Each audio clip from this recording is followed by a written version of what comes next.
I'm Jim DeSimone, and welcome to our new podcast, Jimmy Justice, where we will be talking about the pressing social issues of the day, focusing on civil rights, human rights, and what is going on in the world and our nation. And I am thrilled to invite today, and he's come, Sennet Devermont. He has always filmed the police, Mr. Checkpoint. He's been a member of the Mr. Checkpoint and always filmed the police community for about a decade now, and he makes a difference, and he'll explain how. And we think that it's important for people to tune in and watch this podcast because there are so many questions surrounding what is going on in our nation. We've got shootings in Minneapolis. We have people being shot at with less lethal projectiles. And it's important to know your rights. What should you do if you're confronted by the police? What should you do if you're confronted by federal agents? What rights do you have for redress if your rights are violated? I've been a civil rights lawyer for 40 years. I've been prosecuting these cases. I've prosecuted the United States of America. I've deposed every chief of police in Los Angeles. And this is the place where you can get the answers to those questions. Sennet, welcome to the Jimmy Justice Podcast. Thrilled to have you here today. So, always film the police. I mean, it really has taken Instagram by storm. People really resonates with people in our communities. Tell us, how did it all get started? Well, I want to say thank you for having me. It's important work that you do in civil rights and human rights, and then this podcast to really reach the community and share what's going on. For me, it got started. Well, my dad's a lawyer, and so he was, growing up, it was always like I would do stuff wrong, he would get me out of it. And then I went to a pretty diverse school, and I had friends. They would do stuff. They would get in trouble for stuff they didn't do, and I remember thinking, wow, that's, how is it possible that people, without the right representation are getting in trouble for stuff they didn't do? And these are minors, kids.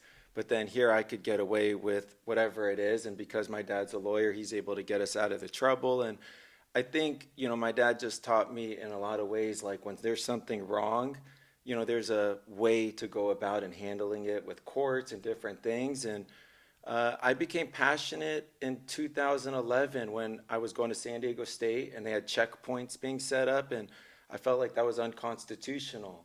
You should be able to travel freely from one place to the other without being asked where you're going, where you're coming from.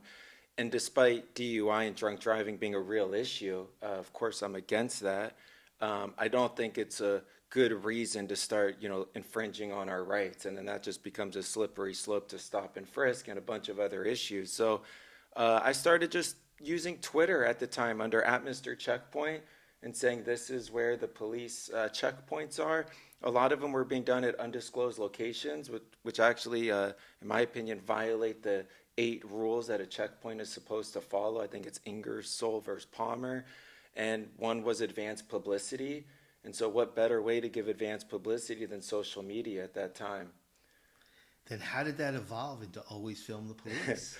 So then what occurs is I'm holding a sign outside the checkpoint that says checkpoint ahead.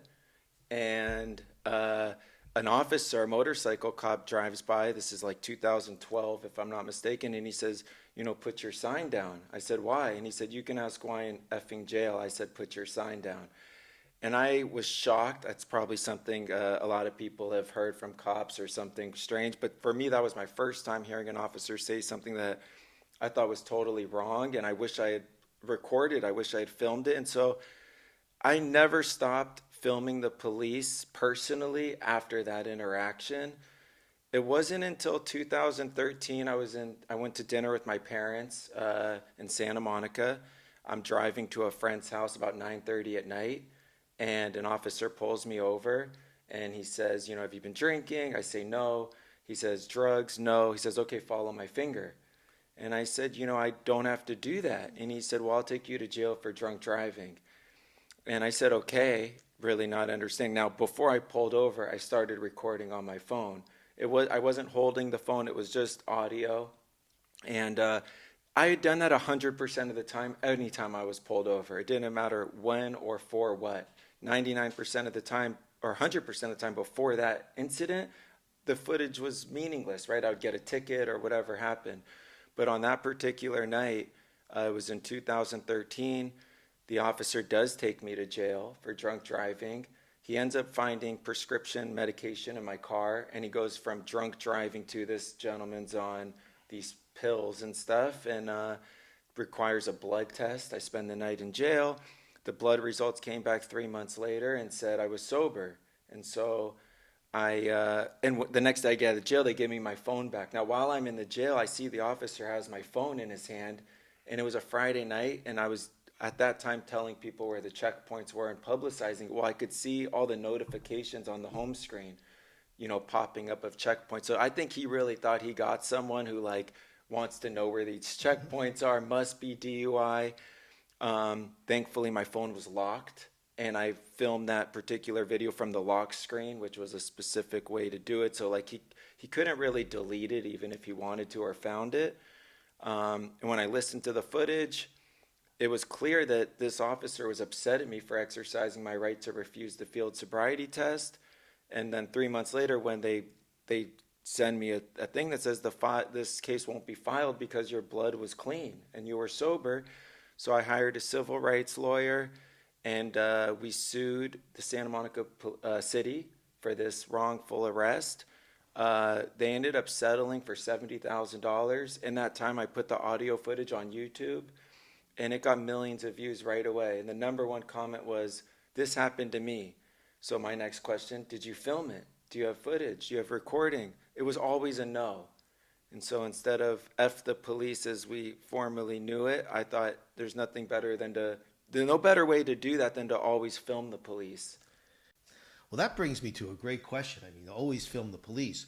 But how do we protect ourselves from the police deleting those videos? What do you do on your phone in order, as you said, to keep it locked so that once you video, it's safe? Yeah, that's a great question. So for one, for sure you want to have the password protection on the phone. I'm really not about the thumbprint or facial recognition because two reasons. One is if something were to occur where you're maybe in a hospital bed, whatever it is, and the officers have your phone, they could take your thumb, put it there, whether they have a legal right to or not. We know officers act beyond the law at times.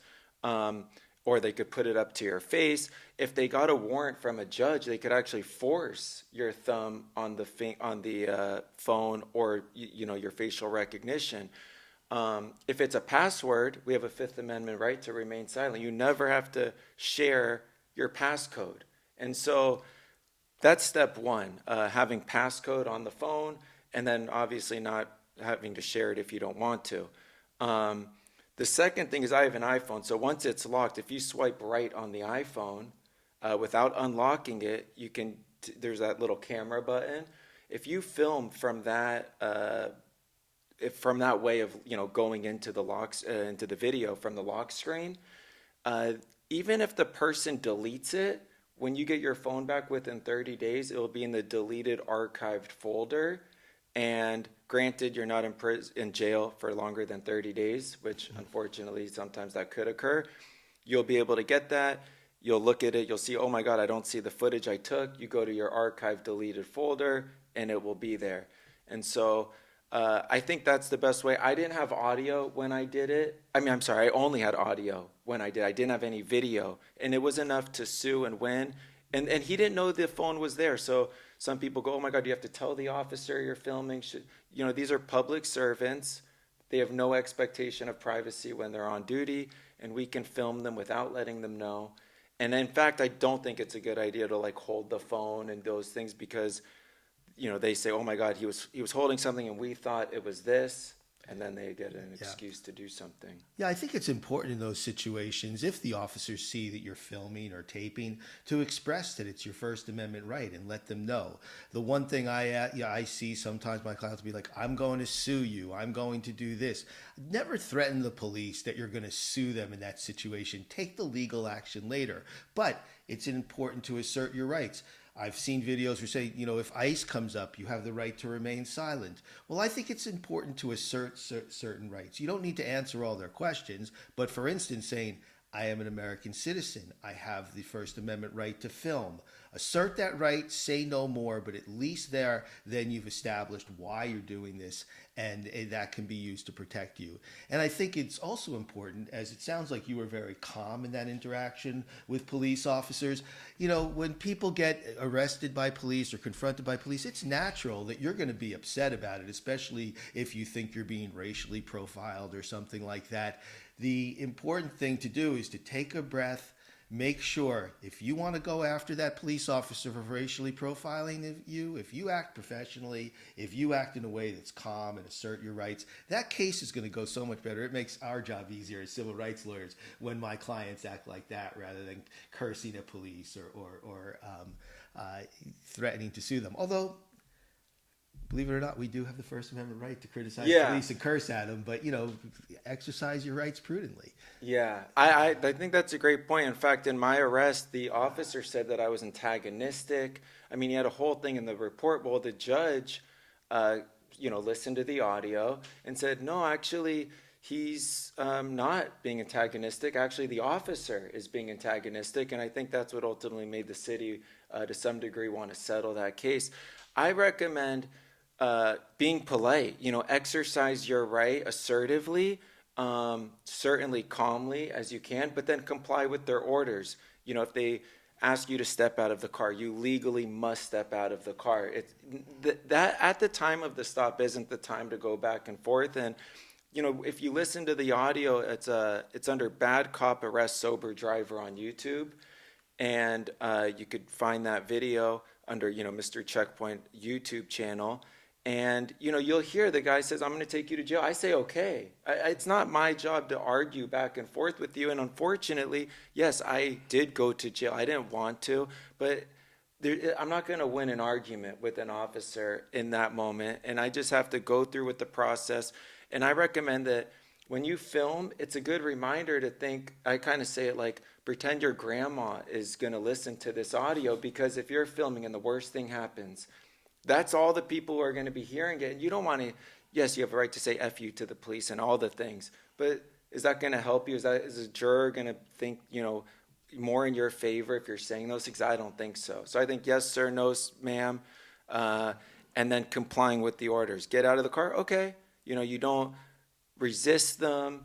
You just unfortunately have to really just follow what they say, even when you know it's wrong. Yeah, all great points. And legally, you're right. I mean, if the police have the right to pull you over for a traffic violation, even a traffic violation, they have the right to order you out of the car. I don't think it's a good rule. I think there should be there should be some expression that there's some threat there. They shouldn't automatically be able to order someone out of the car.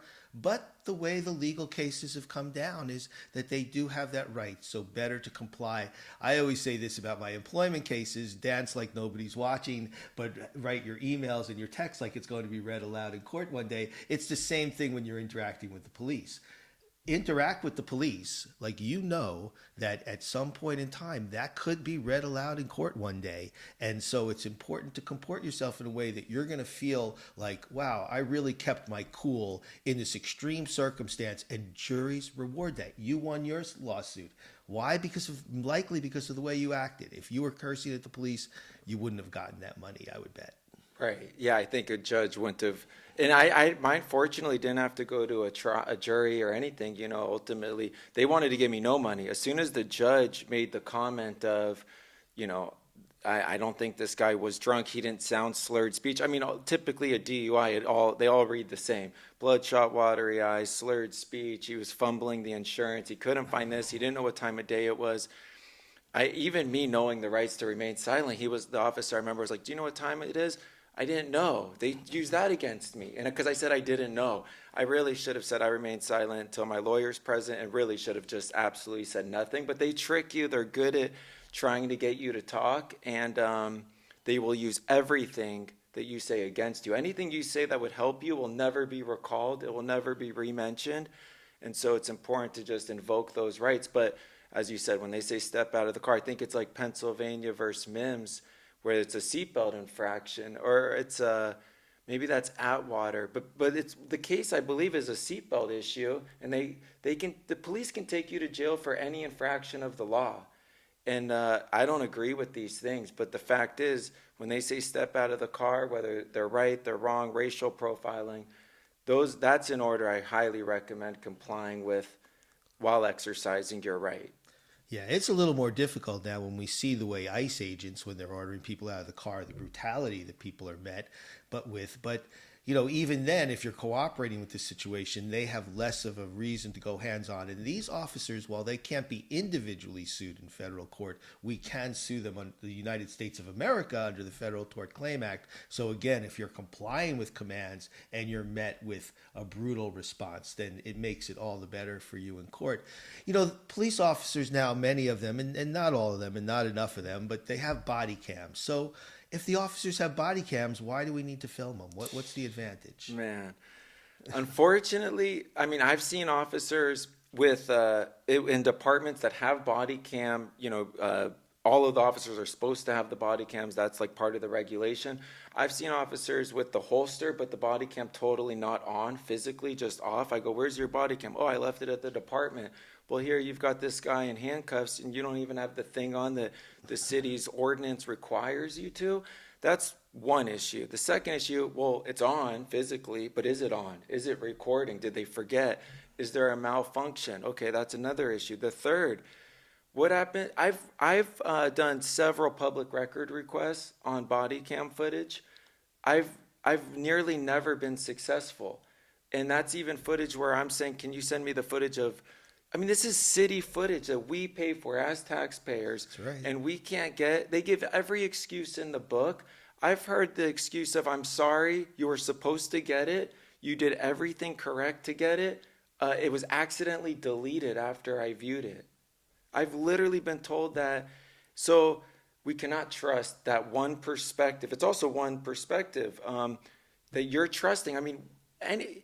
What's sad is when the police want to refute a claim. If a celebrity right now goes and says, "I was racially profiled," right? And this is what happened. Within 24 hours, 48 hours max, that department will have a doctored up video showing that this celebrity lied. It wasn't racial profiling. Look, he actually jaywalked. That's why we stopped him. He's lying to us.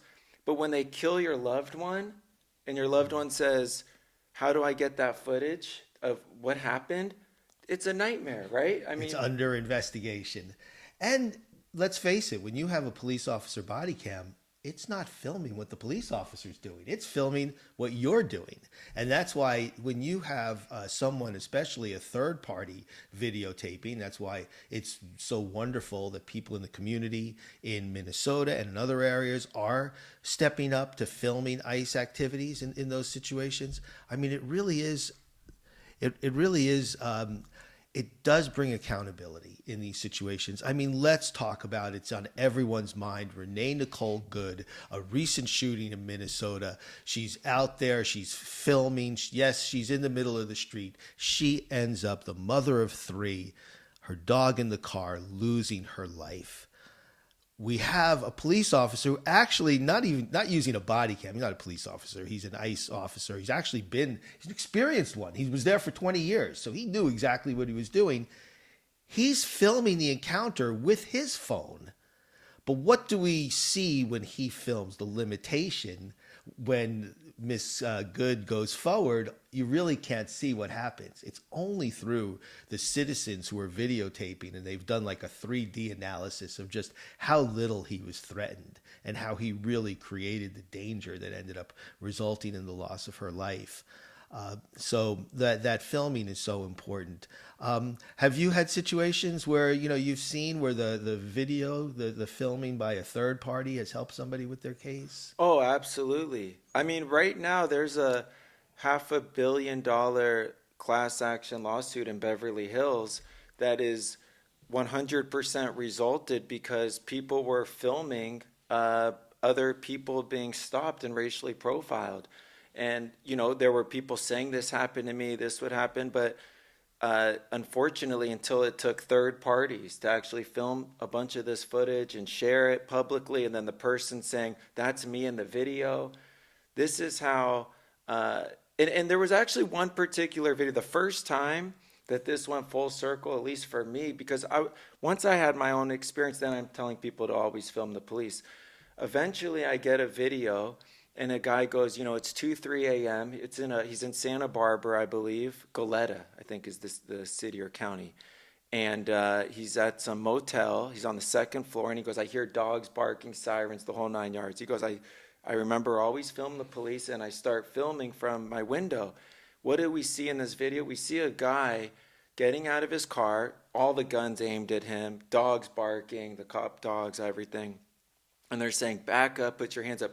The guy's following every order you could imagine. He's backing up, he's not looking at them. But what do the cops do? They let the dog go on him. No reason. I shared the video, and then I get an email that says, oh my God, that's me in the video. I am being charged with all of this stuff of, what was it, resisting arrest, hitting the cop, all of, whole list of charges. He says this video got all of the charges dropped, and now I'm able to pursue a lawsuit. So that put a fire in me to know, oh my God, this isn't just some little thing. This has to be done exponentially more. Yeah, and that's why we're doing this podcast, the outreach to people so that they know that they have the right and how important it could be. I mean, you can literally save another person's life by videotaping in a situation where their life is unfortunately threatened by law enforcement, or they're threatened with incarceration and losing their job, losing their families. You could, if you're a parent, you could lose your children under these circumstances. It's heartbreaking what could occur when you have the abuses of law enforcement. And of course, we all want to be able to be protected by the police. I mean, the defund the police movement was an important movement, and it is important for resources to be redirected into community-based programs that end up helping to decrease crime and so on. But at the end, we're going to have police forces. So it's important to have professional police forces, and by filming the police, that helps us as citizens or as people of the United States. We don't all have to be citizens to live in the United States, contrary to what certain presidential leaders might think. As people who are occupying this land in the United States of America, we could serve as community members to protect each other by taking these simple steps and filming law enforcement when they're engaged in these activities. And as they say, the life you save can be your own.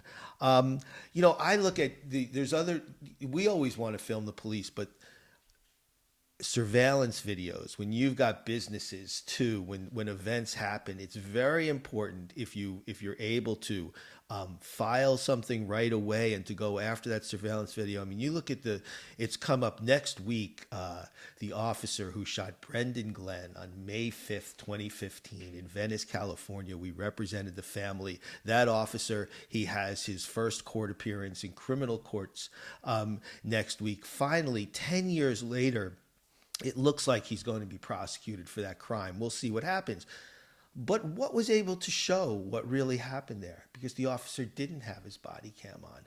It was the surveillance video of the bar that this happened outside that really had that bird's eye view that showed the entirety of the event and showed that Brendan Glenn was no threat when he was shot in the back twice by Officer Proctor. We had the case of Shane Sutherland up in the city of Stockton. Again, officer body cam videos. It gets knocked off at some point. They just let it lay on the ground. You just hear things. You can't see it, but it was outside of an AM/PM. And it showed how these officers had him on the ground in a position of positional asphyxiation. And even though they're like, oh, we didn't hit him, we didn't do this, you have a situation where by using their body weight for an extended period of time, we were able to show that they killed him. He's in medical distress. They're calling 911, but they're leaving in a position where he's basically gasping for breath and telling them he can't breathe, and they didn't change it. The surveillance video made all the difference. So if you're involved in these situations and it's around, now everybody's got Ring cameras and everything else, it's important to reach out and try to get those videos right away before they're written over.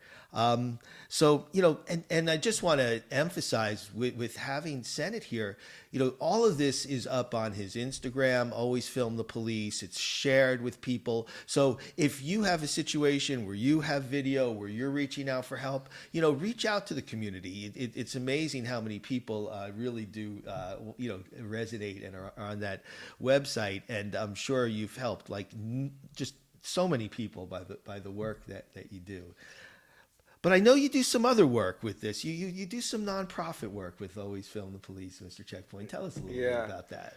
Well, I think as I was getting these videos and sharing them, like it to me it like wasn't enough. Like what happens next? I mean, the family is in despair, or the victim, goes from being totally wrongfully arrested and abused to then homeless. And I mean, we've had unfortunately endless situations, and people and families reach out. Oh, my uncle's wrongfully incarcerated, life sentence. I mean, there's just been a host of issues that it was important for me. And actually, as someone, I think I was been a member of ACLU since I'm like since 2017 or something. I was in college or whatnot, and that work resonates with me. I would email them regularly different issues, and it was rare to get a response, if any, which goes to the good work they do, and unfortunately the demand. And it inspired me to create AFTP Foundation, which before George Floyd, always filmed the police. And for some people, it might be a controversial thing, right? Oh, let them do their job. Don't do this, don't do that. Well, I thought, okay, we'll call it Always for the People, same acronym. So basically, it was a response to the videos and the families reaching out, whether it was someone who's been wrongfully convicted, whether an unjust incarceration, or just the videos of, they killed my daughter. What do we do? Look at this video of me being wrongfully arrested and abused. Now I'm homeless because of the situation. And it was important for me to, I've never just shared these videos just, for any reason other than to the benefit the person. And I've thought, as I've been a member of the ACLU since 2017, I would actually reach out to them, share them, these videos, share these issues. It was rare to get a response given the demand and the good work they do. And so I thought AFTP, before George Floyd, always filming the police, and even today for some people, it could be a controversial thing. So I thought Always for the People, same acronym. It's digestible. Who can't support that? And we then, have an amazing board, an executive board of amazing attorneys and people in the community, professors, activists, a former LAPD officer of over 10 years, who've come together, and we then advocate for these victims of different systemic injustice. And there's one particular initiative of our foundation that I don't talk about enough, but try anytime I'm in a room to mention, and that's the importance of jury duty. There's a lot of nonprofits and initiatives and organizations that encourage voting. On voting day, you get the day off. All these companies get involved. It's a big push. It's really cool. In my opinion, it's kind of gone mainstream. When you vote, you're 1 in 40 million, suppose, in a presidential election. When you're a juror, you're 1 in 12 to forever make the difference in someone's life in your own community. That's right. And it's so important to have people show up for jury duty. And if I could just give a plug, if you show up for jury duty and you're on a police misconduct case and you do not like police brutality, do not immediately say that you're biased against the police, because I think all of us would not be biased in a situation where the police act professionally. People who support the police, they're always going to say, I can be fair, even if they have a bias in favor of the police. So for us as attorneys, all these people who self-select themselves off the jury, like, oh, I was at a Black Lives Matter protest, so therefore I might be biased against the police. You're not biased against the police. You're against police brutality. Anybody should be against police brutality. It violates the United States Constitution. If you're for the United States of America, you should support our Fourth Amendment. You should support our First Amendment. So yes, it's important to show up for jury duty, but when you show up, participate. Absolutely. Don't try to get out of it because it's convenient and because you may be against police brutality, but not against the police. Yeah, I agree. I mean, I think it's two issues. One is like our culture and society has made jury duty boring. There's endless movies, TV shows, content of how to get out of jury duty. all of that, right? It's a whole thing. So that's one part of raising awareness of why it's so important and kind of energize people who might not have thought about it in that way. But you're absolutely right. There's a host of people who are out in the streets protesting these issues, and then it's almost like they're proud to say what you're saying, right? Like I was up, I can't, whatever. Well, if you care about these issues, like you say, the whole goal is you to be the 1 in 12 to change someone's life and be able to make that difference. It's not about not getting in the seat. It's about getting in the seat. If you're showing up at protests, you are absolutely the person that should want to be in that seat and do everything you can not to be biased and report your truth, because once it's time to deliberate, you'll be able to speak up and talk about this. And so juries every day are not typically made up of the community of the people impacted, right? They're typically whiter, older people. And I think it's super important to get people, just like you're saying, who are out in the streets, who care about these racial injustice issues, to actually sit in those chairs. And so as a nonprofit, we are it's a total mission. I mean, we're trying to get companies, just like on voting day. Well, why can't you pay for your employees to serve on the time of jury? It's pretty rare they get called. It might not be that many days. And if it's in the interest of the people, I think it's a good PR move for these companies and enterprises to encourage their employees to do so. It makes a big difference. We were involved in a long trial where it was a pilot program where the jurors were getting paid $100 a day instead of $15 a day. Those jurors did not seem to mind as much being on jury duty because they were getting $100 a day. And nothing what I'm saying is saying that people shouldn't tell the truth. You should tell the truth about your life experiences. But the important thing is can you separate those life experiences? Are you willing to take those outside influences and leave them outside and decide the case when you're on a jury based on the facts, the evidence that's given at the trial, and the law that the judge gives you? If you can truthfully tell the judge and tell the lawyers that you're able to do that, then you're qualified to be on that jury, even if you have outside experiences to where you spoke up and protested against police brutality. That does not disqualify you in a police misconduct case, and I think that's an important message to get out to people. I wanted to switch over. I know there's a passion of yours. I'm going over to Westwood today to see the UCLA Bruins play basketball at 3 o'clock today. But you have a passion on the Veterans Administration, because we've got Jackie Robinson Stadium, a childhood hero of mine, Jackie Robinson, of course. But the stadium itself is on Veteran Administration property. This property was set aside for housing for veterans. It's very controversial. And I see you, Sennet. You're like the most outspoken person in support of veterans to have that housing. Tell us, I know there's a lot of details, but tell us an overview of what your work is there. Yeah. Just growing up in Los Angeles, my dad would bring me to Skid Row. I became just wanting to help homeless people. I really had a empathy towards those situations. And so when 2020 came around, I thought, wow, like whoever was giving to people on the street are staying in, who's going to even want to handle, like it was just such a different kind of energy going on. And so I kind of took that as an opportunity to really go into a lot of different communities. I set up like these Amazon wish lists. People would buy a bunch of stuff and I would distribute it. Well, that led me to San Vicente and Wilshire, where there was about 50, 60 tents with American flags on them that was kind of called Veterans Row. And they were all veterans sleeping outside these gates. I didn't know much about the issue, but I started asking questions. And sure enough, in 1888, you had these super powerful and wealthy people. It was like a senator, and again, really wealthy people who, through several deeds, multiple deeds, donated to the federal government land, and they called it a soldier's home. You know, after the Civil War, Abraham Lincoln noticed that you had both sides of the war injured. It was all American citizens, and when you have a homeless veteran, it's a national security issue.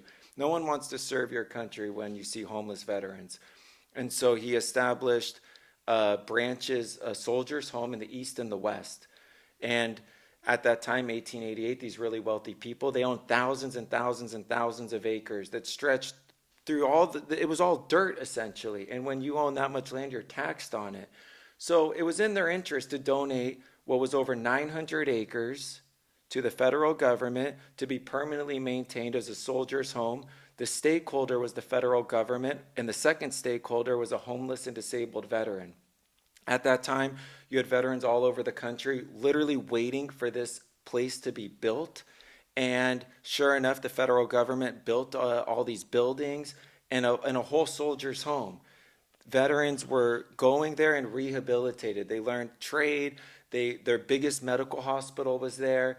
They are responsible. A post office was built because, oh my God, we're going to have all these veterans. They need to get their mail. There was no economy. There was no life really in this area. It was created by the veterans. They went and built Sawtell as we know it today. And unfortunately, UCLA is an institution that ended up right next to this land. And as they grew, they wanted more land. And so, and Brentwood, California today is one of the most expensive places per square foot in the country. Some of the wealthiest celebrities, people in general in the world are living in this place. And so that land became very valuable and has slowly been stolen. There's about 400 acres that have yet to be taken. As UCLA grew, they wanted their campus to grow. And actually, there's a spot on Veteran Avenue where in about 1945, UCLA said, oh, we need these 35 acres to build a medical center for veterans. Well, that medical center was never built. And right now, you have 3,000 UCLA students living on Veteran Avenue across from the National Cemetery. That's federal deed restricted land, but no one would know unless you really looked at the footprint and what was originally donated. And then in terms of the stadium, Jackie Robinson Stadium, that baseball field was originally built by veterans who were living there. As the veterans were being rehabilitated, they wanted to play ball, they wanted to do sports just like anyone else. So they built with their bare hands a field, they built lighting on it. And, I've published interviews with a veteran who was part of that building that baseball field. And he explains that people came in suits and said, you guys need to leave. And they said, who are you? And they said, we're UCLA. So, it's, and then in terms of UCLA, they took over a building. There was a building 220. This building housed, from what I understand, female homeless veterans and their families. UCLA said, we're going to take the baseball field. We're going to take this building. What happens in the building now? Well, many rooms are vacant. Maybe they have some veterans drive in and do some ridiculous, programs here and there. But is it for homeless and disabled veterans? Absolutely not. That soldier's home right now has veterans living in squalor. I mean, there's an outdoor encampment where you have like plastic, flammable, toxic sheds that are 64 square feet. A prison cell in California can't be less than 60 square feet, but at least if you're a convicted felon, you get a bathroom, a water, a sink. Our veterans don't even get that in these sheds. They had to go through dirt. Some of these are quadriplegics. And it's been a outrageous land theft. It's stealing our tax dollars. And the result truly is veteran death every day. 10% of our homeless population is veterans. And every veteran using a county, a state, a city entity, whether it's like LASA, Project Homekey. I mean, there's tons of scams with a lot of these different things, but any veteran using any of these kind of services is really costing us as taxpayers. When the federal government, as a taxpayer, that VA, the Soldiers Home, West Los Angeles VA, they often call it a campus. It's only an illegal campus for UCLA and Brentwood School, but with propaganda and word, trying to trick the public, they go, oh, that's a veteran campus. No, it's not. And it's funded $1.4 billion annually. So I just want our taxpayers, as a taxpayer, I want my money to go to the veterans that land is supposed to serve, and they can be rehabilitated. What an inconvenient truth for people, Brentwood School, but they've got the money, and this is a real, it should be, it's a national tragedy because people who have served our country deserve better. And I know we have recent court orders. The case is down with Judge Carter, a judge I know pretty well in Orange County. They're ordered to build this housing, but then the question is going to be, is this housing going to be affordable for the veterans? I mean, are the veterans guaranteed? I saw you on some of your videos showing that the veterans who were living there, that their rent was increasing astronomically. And so what good is providing the housing to a soldier's home if they can't afford to live there?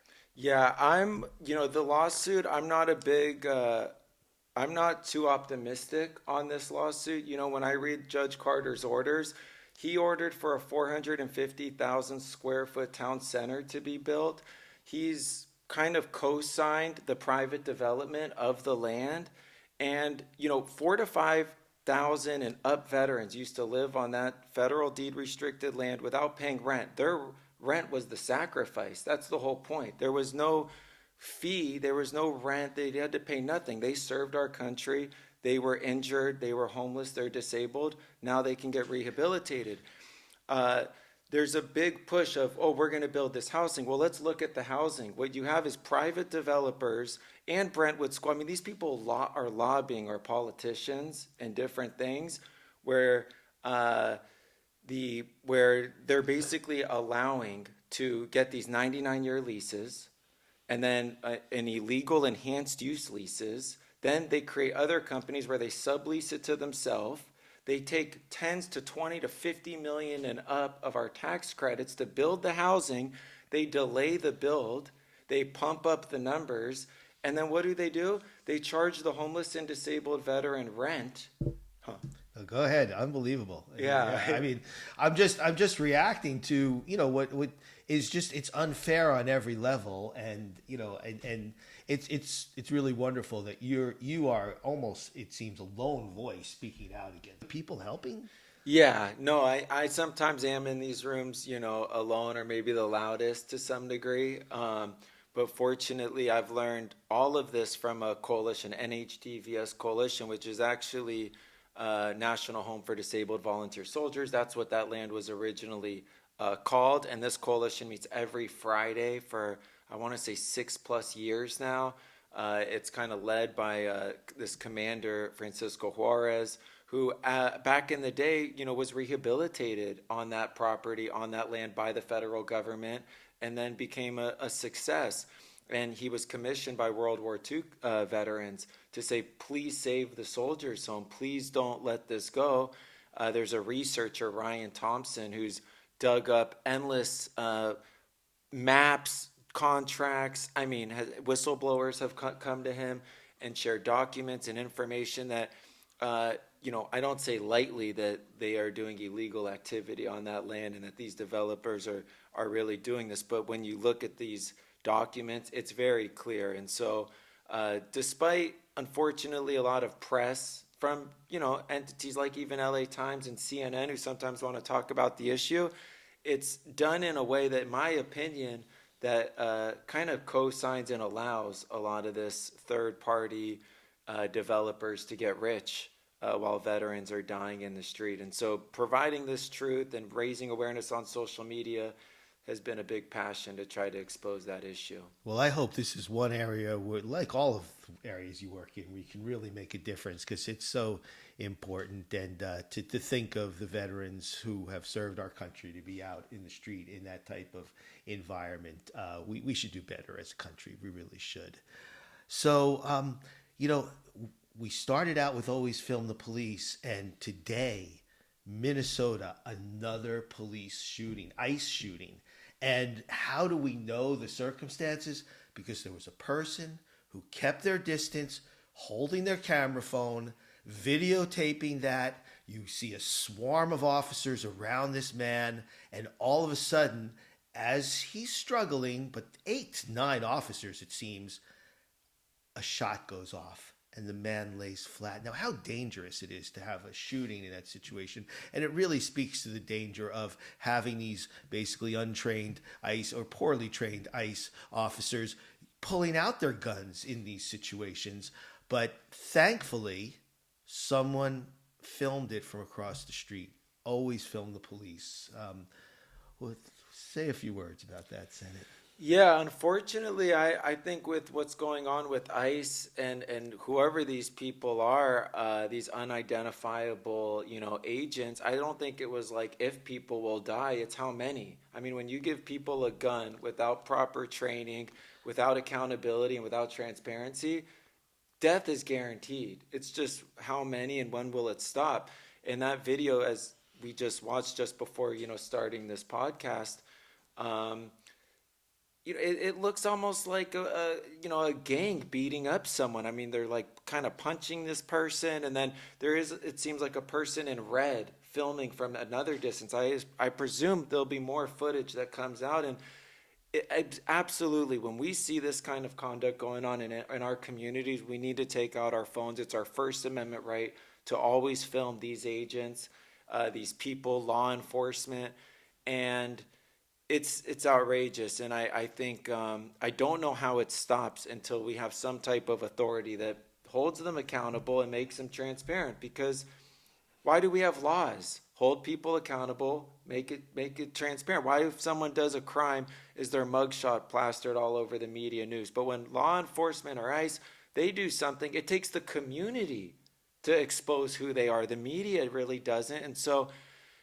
these independent journalists, people in the community filming, it's necessary, and it's not something that I don't think any of us want to do innately. It's scary to actually film. I remember the footage I used to get, like, I'd be afraid. It's like, am I doing something wrong? No, you're doing something right for your community. You have that right.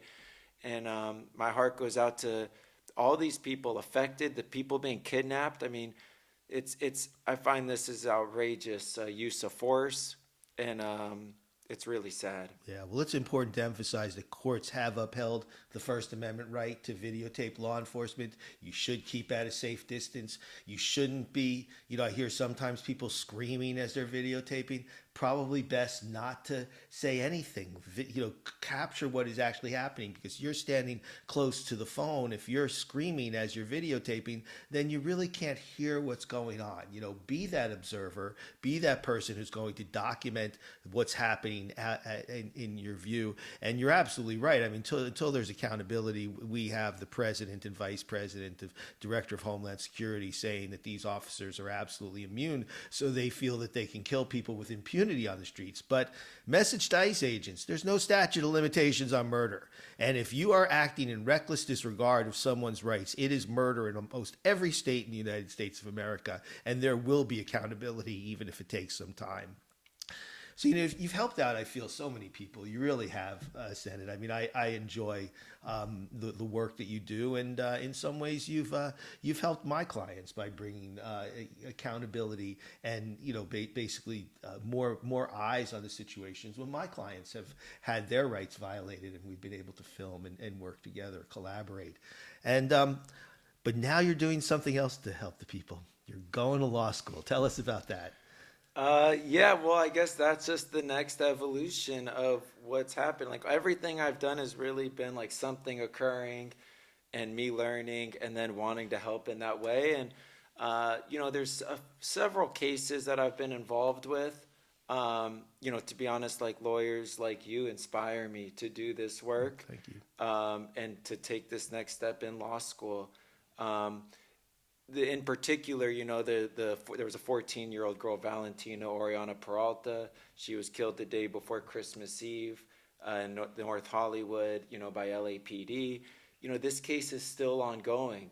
She died in her mother's arms because the bullet went through the dressing room. The LAPD chief said all 3 bullets shot by that officer, William Dorsey Jones Jr., was not needed, was out of compliance and all these kind of things. And to see that case still going on, I think made me think, what's 3 years of law school? That they're still at it. Another one is wrongful incarceration in Maryland. And we're pretty close. We've been working with some pretty high-level lawyers on getting him out, but it's been a big deep dive in kind of the legal system. And I think being able to, work on these issues has made me want to bring that same tenacity maybe to a courtroom one day. Yeah, we can make a big difference as a civil rights lawyer. I know you will. I feel grateful that in my career that we've helped out a lot of people, and we really have. And there's that goal, there's that destination, but these things do take time. So one thing that's always been important to me, and you have this compassionate aura about you, is to work with your clients. And I tell it's the journey, right? So you're on a litigation journey, and that litigation journey can sometimes take years. So treating people with respect and making them feel like they're heard, that someone's hearing their story and someone believes in them. We have confidence in their story, confidence in the system. And I always tell them, have some confidence in your lawyers too. So you're going to be a great lawyer, and I look forward to the day when you and I are working on a case together. And I just really want to thank you for coming on with us today and sharing your story and the good work that you do with our community. Well, thank you for having me. Honored to be on your podcast, and I can't wait to work with you one day as well. Where can we find you? If people want to find you online, tell us where they can. I'm very active on Instagram at Mr. Checkpoint with an underscore. Pretty much if you check all social media platforms, you could look for Mr. Checkpoint. MrCheckpoint.com is our website. And the foundation, aftp.org, is the website there. We have the account Always Film the Police on Instagram. Again, other channels as well. And then Always for the People on Instagram to find the work specifically for that nonprofit. And this podcast is going to be aired on anywhere where you can listen to podcasts. But I welcome followers on Instagram and TikTok, civil rights lawyer Jim DeSimone, all spelled out. And on Facebook, people can follow me under Jim DeSimone, DeSimone. And hey, we've started this podcast, Jimmy Justice. So on YouTube, my YouTube handle is Jimmy Justice. I'm going to start hashtagging Jimmy Justice more. And, my friends always called me Jimmy D, but Jimmy Justice. We had a basketball team for years called the Venice Justice. We're competitive. We like to win. We're going to win in the courtroom, and we're hoping to win the hearts and minds of the community, of the people of the United States who are saying enough is enough. Stop violating the Constitution. I put this out yesterday. If you're a patriot, if you believe in the United States of America, believe in the United States Constitution. These are Fourth Amendment rights, First Amendment rights, Fifth Amendment rights, Eighth Amendment, 14th Amendment right to due process. Our founding fathers were flawed, but they did give us the Bill of Rights, and it was an important document. And why did they do it? Not to protect the government, to protect the people. Senate is always for the people. And Jimmy Justice stands for that too. And we're going to keep working together to hopefully right this ship and make America be about what it should be, which is the pursuit of happiness. Let's get back to joy. It's been a little tough this past year, and let's find a little joy in life by protecting people's rights. I like that. Thank you.